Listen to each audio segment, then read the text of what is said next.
بسم اللہ الرحمن الرحیم۔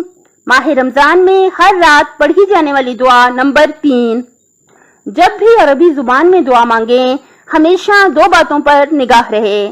ایک یہ کہ کتنے عظیم پروردگار کی بارگاہ میں ہم گناہگار حاضر ہیں۔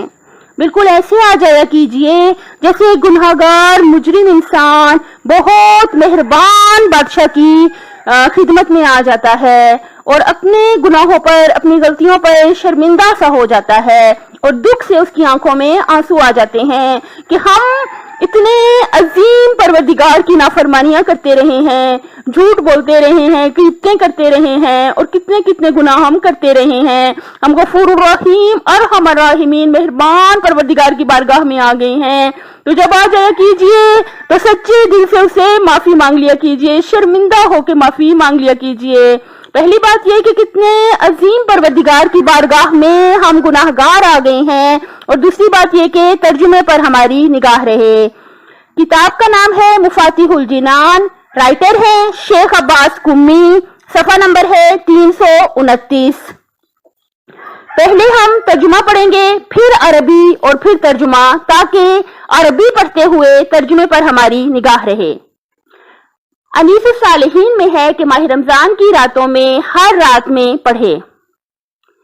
میں تیری پناہ چاہتی ہوں تیری کریم ذات کی جلالت کے ذریعے کہ ماہ رمضان مجھ سے نہ گزرے، یا میری اس رات کی فجر طالع ہو اور میرے ذمے تیرا کوئی فریضہ یا گناہ ہو کہ تو اس کی وجہ سے میرے اوپر عذاب کر سکے۔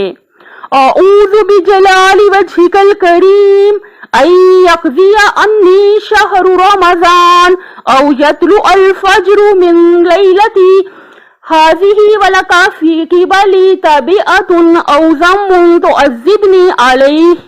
میں تیری پناہ چاہتی ہوں تیری کریم ذات کی جلالت کے ذریعے کہ ماہ رمضان مجھ سے نہ گزرے، یا میری اس رات کی فجر طالع ہو اور میری ذمے تیرا کوئی فریضہ یا گناہ ہو کہ تو اس کی وجہ سے میرے اوپر عذاب کر سکے۔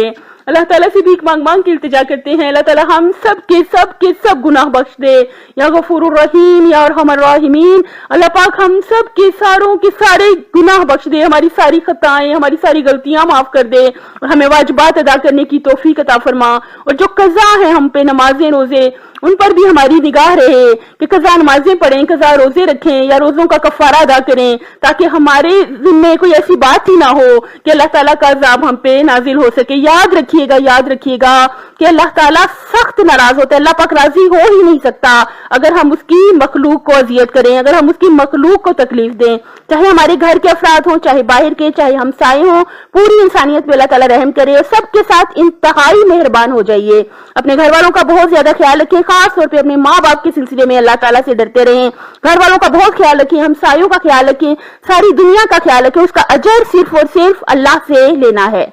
اپنی صحت، آخرت اور خالق کی مخلوق کا خیال رکھیے گا۔ اگر آپ کو پسند آیا ہو تو لائک اور شیئر کر دیں، اور آپ سے گزارش ہے میرے چینل کو سبسکرائب کر دیں، ابھی سبسکرائب کر دیں۔ اللہ حافظ۔